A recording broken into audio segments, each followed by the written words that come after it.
It'd mean a lot if you do enjoy the content to subscribe, continuing to try and grow this channel. In 2020, Qantas grounded its Airbus A380 fleet with concerns about whether the series would ever return. The mass grounding was seen across the industry, but why did the airline make this decision, and where is the fleet now? Well, the COVID-19 pandemic posed quite a threat to many airlines. However, from a fleet standpoint, it was jets like the A380 that were among the first to be cut. As international capacity was dramatically slashed to zero, airlines had to enter business preservation mode, and therefore your less efficient products were the ones that were removed first. In March 2020, Qantas confirmed it would send its A380 fleet to storage, which also came with substantial capacity cuts across the business. This included reductions in flying towards Asia, the United States, the United Kingdom, and Trans-Tasman services. Of course, those axings would only increase in the weeks to follow. The parking of the planes wasn't a shock, considering the airline followed many others in removing this fleet type, which had lost its use in the business as international travel demand dropped to zero. Given the importance of international flying for the Australian flag carrier, the removal of the A380 still had profound impact on its business, just as all other capacity reductions that were forced to occur. By 2021, the A380 fleet was comfortably grounded, the airline confirming that it wouldn't expect the planes to return to service for some time. Despite their benefits, the risk of returning them to service was too significant, leaving the jets idle. During the height of the pandemic, many airlines did actually express their dissatisfaction with the A380. However, Qantas found themselves in a different position. They were part of a much smaller collective of operators that actually felt the opposite. Qantas joined Emirates and British Airways as the leading three operators that expressed rather their appreciation for what the plane did offer them and was eventually going to as well, with the company believing the jet had a place within its operation when demand would return. Given the geographical positioning of Australia, the ability for the flag carrier to utilise the Super Jumbo to markets right around the world is very important, especially to your more in-demand locations where there is higher capacity required and there's also quite a degree of congestion.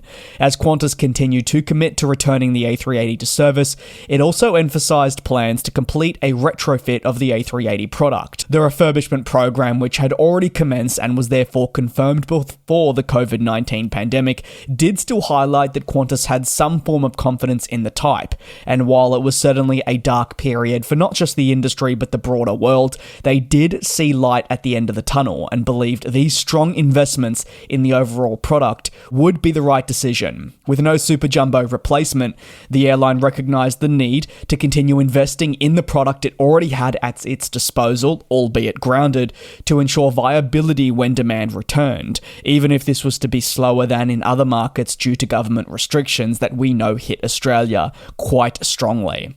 Several years after the COVID-19 pandemic arrived and restrictions began to finally ease, Qantas commenced the lengthy process to reactivate its fleet. At times, there were doubts over whether the A380 would return. However, as soon as demand began to surge back and Qantas continued to invest in the cabin product, it became clear that this was definitely a jet that had a place in its fleet.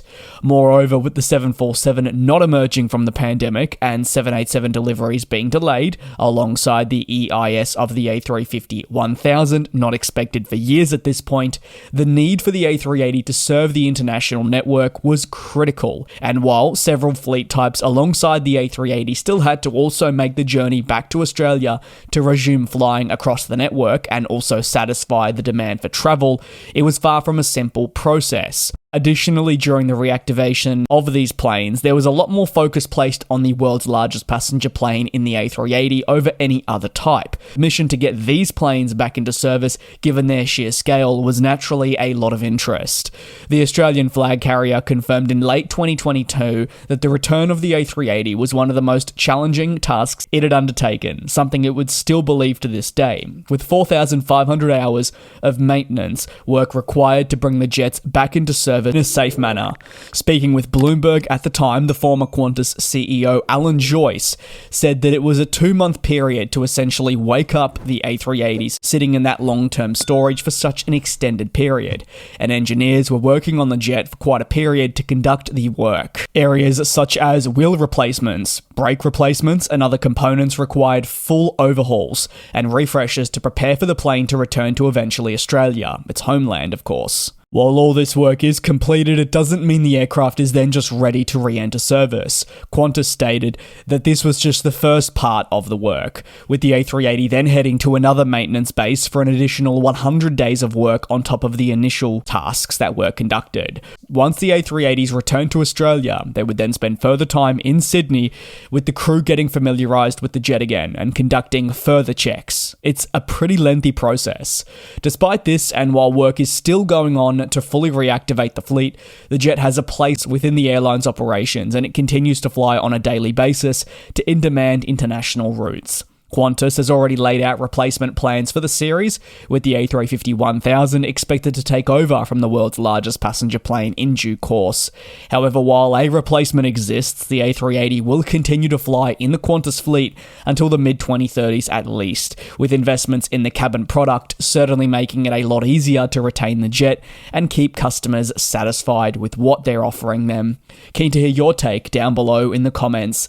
Thank you very much for your support here on the channel. It means a lot. Take care, be safe, and I'll see you in a couple of days for your latest industry analysis right back here on Globetrotting. And like I said at the beginning, if you're new, certainly hitting that subscribe button would help the channel out a lot.